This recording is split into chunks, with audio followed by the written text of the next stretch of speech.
సంజయ్ రెడ్డి గారు good morning. ఒక case నమోదైంది. ఆ కేసు నమోదైన వ్యక్తి పరామర్శకు వెళ్తుంటే తీసుకెళ్లి అరెస్ట్ చేసి మరొక స్టేషన్లో కూర్చోబెట్టారు. హరీష్ రావు లాంటి మాజీ మంత్రి కానివ్వండి, లేకపోతే అదే పెద్ద అఫెన్స్ కాదు, కానీ అయినా సరే ఉదయం నుంచి సాయంత్రం దాకా మీరు పోలీస్ స్టేషన్లో కూర్చోబెట్టడం ఇవన్నీ చూస్తుంటే దీన్ని కక్ష సాధింపు చర్యనకు ఇంకేమంటారు అన్నది బీఆర్ఎస్ అడుగుతున్న ప్రశ్న. సార్, మీరు ఒక్కటే అర్థం చేసుకోవాలి. ఇప్పుడు అందులో కాంగ్రెస్ పార్టీ పాత్ర ఉందని మీరు అనుకుంటున్నారా? గవర్నమెంట్ అధికారంలో కాంగ్రెస్ పార్టీ ఉంది, చట్టం మా చేతిలో లేదు సార్. శాంతి భద్రతల విషయంలో ఎవరికి కూడా ఇబ్బంది కలగొద్దు అని వాళ్ళ డిపార్ట్మెంట్ పని డిపార్ట్మెంట్ చేసుకుంటుంది. అంత మాత్రాన కక్ష సాధింపని వాళ్ళు అనుకుంటున్నారు తప్ప కాంగ్రెస్ పార్టీకి కక్ష సాధింపులు, ఓటు రాజకీయాలు తెలియదు. ఎందుకంటే ప్రజలు విసిగిపోయి ఉన్నారు 10 సంవత్సరాలు. అంతకుముందు ఉద్యమం అని ఒక 5 సంవత్సరాలు. ఇవాళ 15 సంవత్సరాల జీవితాలు మొత్తం తారుమారైనాయి. ఇవాళ విద్యార్థులు కానివ్వండి, ఎవరైనా కానివ్వండి, తెలంగాణ ప్రజలది. అయినా కూడా 5 సంవత్సరాలు తెలంగాణ కోసం కొట్లాడి ప్రతి ఒక్కరి పాత్ర ఉంది. కల్వకుంట్ల ఫ్యామిలీది పాత్ర లేదు. ఇప్పుడు బీఆర్ఎస్ లో ఉన్న దాంట్లో అంత కల్తీ వాళ్ళే ఉన్నారు. నిజామైన నికాసైన బీఆర్ఎస్ నాయకులు చాలా తక్కువ మంది ఉన్నారు. అందులో ఉన్న వాళ్ళకి కూడా వాళ్ళు లైఫ్ అనేది ఇవ్వలేదు. వాళ్ళు చేసిన దాంట్లో కూడా వీళ్ళొక ప్రతిఫలం కూడా వాళ్ళకి ఇవ్వలేదు. సో మేమనేది అంటే తెలంగాణ ప్రజలు వీళ్ళు ఇంత చేసినా కూడా కల్వకుంట్ల ఫ్యామిలీకి 10 సంవత్సరాలు అధికారం ఇచ్చింది తెలంగాణ ప్రజలు. ఇచ్చిన తర్వాత మీరు అధికారాన్ని దుర్వినియోగం చేసి ఈ రోజు కవితమ్మ కూడా మాట్లాడుతుంది అంటే ఇక దయ్యాలు వేదాలు మంత్రిస్తాయి చూడండి, ఆ రకంగా మాట్లాడుతున్నారు.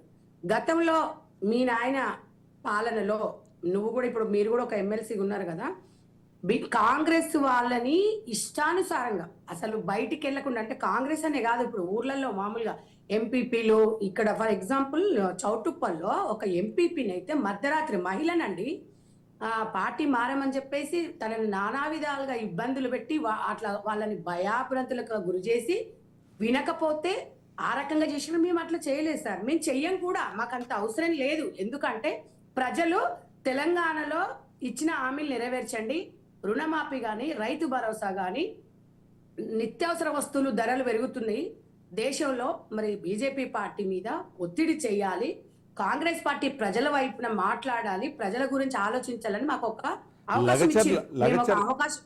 లగచర్ల ఘటనలో పట్నం నరేందర్ రెడ్డి పైన 3 కేసులు నమోదు చేశారు. ఒకే ఇష్యూ పైన 3 కేసులు ఎలా నమోదు చేస్తారని చెప్పి హైకోర్టులు మొట్టికాయలు వేసాయన్నది బీఆర్ఎస్ ఒక ఎగ్జాంపుల్గా చూపిస్తుంది. దీనికి కక్ష సాధింపు చర్యనకు ఏమంటారు?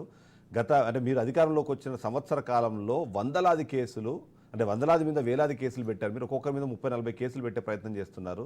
లగచర్ల ఘటనే దీనికి ఎగ్జాంపుల్ అని చెప్పి పట్నం నరేందర్ రెడ్డి మీద ఒకే ఇష్యూ మీద 3 కేసులు నమోదు చేసిన ఇష్యూని వాళ్ళు ఎగ్జాంపుల్గా చూపిస్తున్నారు. దాన్ని ఏమంటారు? సార్ నేను ఏమంటున్నా, 3 కాక 30 పెట్టుకుంటారు. అది కోర్టుకు పెట్టేటప్పుడు ఒక్కొక్క సెక్షన్ మీద, ఇప్పుడు ఒక్కొక్క మర్డర్ కేసు ఉంటుంది సార్, ఒక రేప్ కేసు ఉంటుంది, 10 కేసులు పెడతారు అందులో. అది కోర్టుకు సంబంధించి సెక్షన్ కేసులు 3 ఎఫ్ఐఆర్లు ఒకే దాంట్లో 10 సెక్షన్లు పెట్టిన ప్రాబ్లం లేదు కానీ బట్ ఒకే కేసు. వినండి సార్, ఎఫ్ఐఆర్ ఇప్పుడు కోర్టు ముట్టకాయలు వేసింది, మీరు చేసింది మరి నిజంగా ఆయన చేసింది మంచి పనే అని చెప్పినప్పుడు కోర్టుకైతే తెలుస్తుంది కదా. ఇప్పుడు ఈయన ఎవరనేది ఈయన ఇష్టానుసారంగా చేసి వీళ్ళు పిచ్చలు వీళ్ళు అది చేసేసి ప్రజలను రెచ్చగొట్టేసి సంవత్సరం కాలేదండి, రెచ్చగొట్టేసి మళ్ళీ తెలంగాణ ఉద్యమం లాగా ఉద్యమం లేపుదామంటున్నాను. తెలంగాణ ప్రజలు అట్లా రెడీగా లేరు. ఆయన నరేందర్ రెడ్డి గతంలో రేవంత్ రెడ్డి, ఇప్పుడు మేము ఆ గతం గురించి చెప్పినాం అనుకోండి, మీరు కక్ష సాధింపు అంటారు. మేము ఏం చెప్పమంటారు చెప్పండి? మీరు మమ్మల్ని ప్రశ్న అడుగుతారు, మేము ఆన్సర్ చెప్తే ఇది కక్ష సాధింపు అంటారు. కానీ కక్ష సాధింపులు అనేది కాంగ్రెస్ పార్టీకి ఉండదని నేను వెరీ క్లారిటీగా చెప్తున్నాను.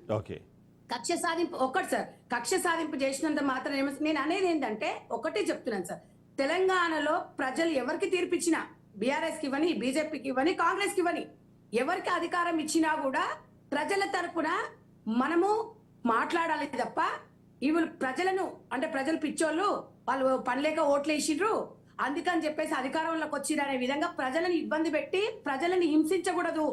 మీరు ప్రజల తరపున కొట్లాడండి, మేము ఇచ్చిన హామీలను కానివ్వండి, మేము చేసే పనులను కానివ్వండి, మీకు ఒకవేళ ఉంటే సలహాలు సూచనలు ఇవ్వండి, మేము వద్దని మేము చెప్పట్లేదు.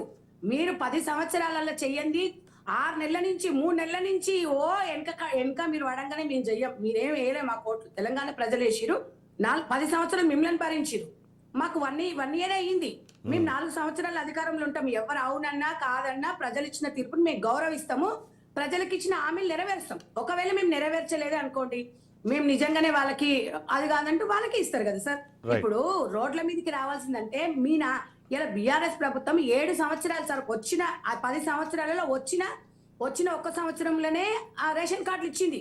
7 సంవత్సరాలు రేషన్ కార్డులు ఇవ్వలేదు. Right, మీరు right. చూడండి.